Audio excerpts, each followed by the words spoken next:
As Jalen Hurts said it best after the Super Bowl. You either win or you learn. And that's the approach I'm going to have in that locker room with them today. What did you learn? Kim Mulkey took that lesson and applied it to LSU women's basketball team during their recent rough patch. If you don't know what I mean by their recent rough patch, let me break down what happened against South Carolina. This past week, LSU took a beating on national television to the defending national champion and number 1 seed South Carolina Gamecocks. LSU lost by 24 total points, 88-64. The Tigers were outscored in every quarter. South Carolina even went on a 12-0 run and opened up the game with an 18-2 lead. Let me break down what this means for LSU's national championship chances and the 3 lessons that they can take away from this that'll help equal postseason success. First and foremost, the lesson is there's got to be paint presence 24/7.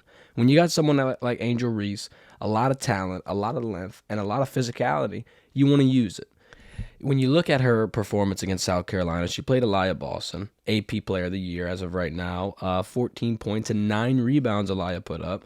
Then the problem really started occurring when you saw the 6'7" center from South Carolina, Camila Cardoso, come in and score 18 points and 13 rebounds. Now, all in all, that length, that depth, it's a little bit too much for LSU. When you're playing teams like this, that's the elite of the elite. That's the cream of the crop. It's no secret that LSU was going to have trouble down low in the paint coming into this, but that's going to be one of the biggest lessons that they learned. Rebounding was key. The Gamecocks beat LSU in the glass, 43 rebounds to 25.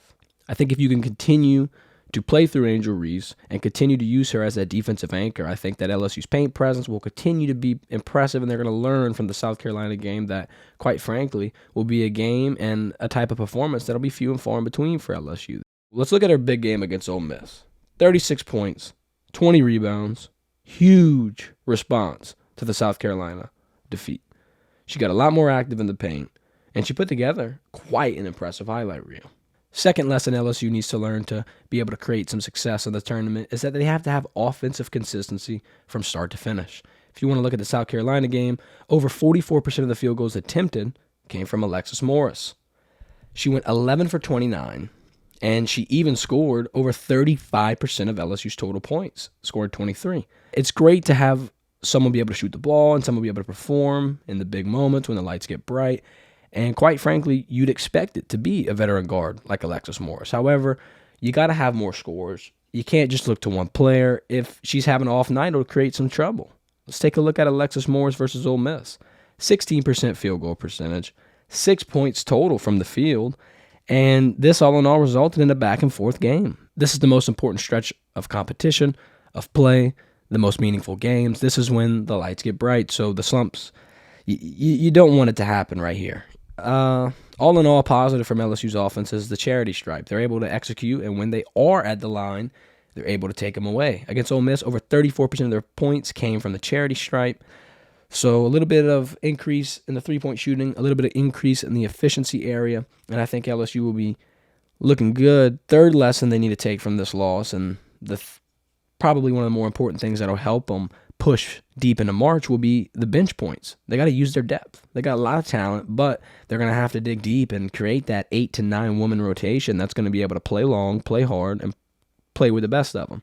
If you look at LSU's bench versus South Carolina, LSU's bench had 15 points versus South Carolina's bench, which had 34. South Carolina's bench had over 38% of their points that night. LSU's bench versus Ole Miss, 0 points. Ole Miss's bench, 15, which was 25% of their points. If LSU can come up with another 20 to 30% of points based off of a couple players who are coming in when the starters and the ballers are coming out, if they were able to keep that momentum and keep pushing and keep scoring and not have any fluctuations in the score, they'd be able to keep the pedal on the metal. And who knows, maybe they don't lose to South Carolina by 24. Maybe they make it more of a game.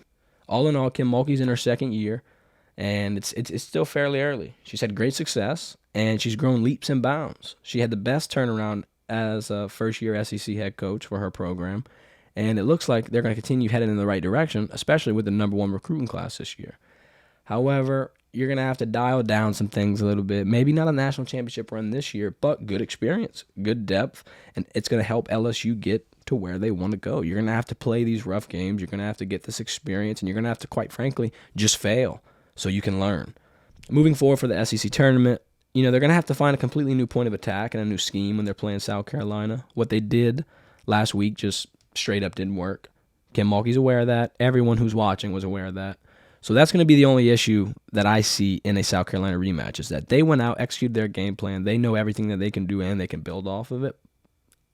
Yet we have a couple things we can work on, and we didn't see a lot of success. So I'm not saying a rematch would result in an automatic LSU loss, but it'll be a lot tougher. I think LSU can make it more of a game and not lose by 24 points, but I think in the end, the Gamecocks just are the better team this year. All in all, they do well in the conference tourney. They're going to clinch a couple NCAA tournament games here in Baton Rouge. I think that they're going to be able to, once again, learn a lot from them, put the team on a great pedestal here in the country, get a lot of attention for the women's basketball program, and keep getting Kim Mulkey that confidence and that success that she always gets and that she always attains. But for more LSU women's basketball coverage, make sure to hit that subscribe button. We'll have exclusive NCAA tournament footage through and through, as we've had all year. And before we close out, I wanted to say thanks for watching the Verde and Verdict Sports Show, where we bring you sports talk on the go. And special thanks to our sponsor, Bayou City Investment Advisors. Make sure to check them out. Use them for all your financial advising needs. But most importantly, follow us on social media. All the links are in the description. Everyone loves social media. Everyone gets their news from them. You might as well get your news from the best LSU source out there. Hit the links in the description. This has been our episode for the week. Thanks for tuning in. I'm your host, Jacob Verde. Y'all have a good one.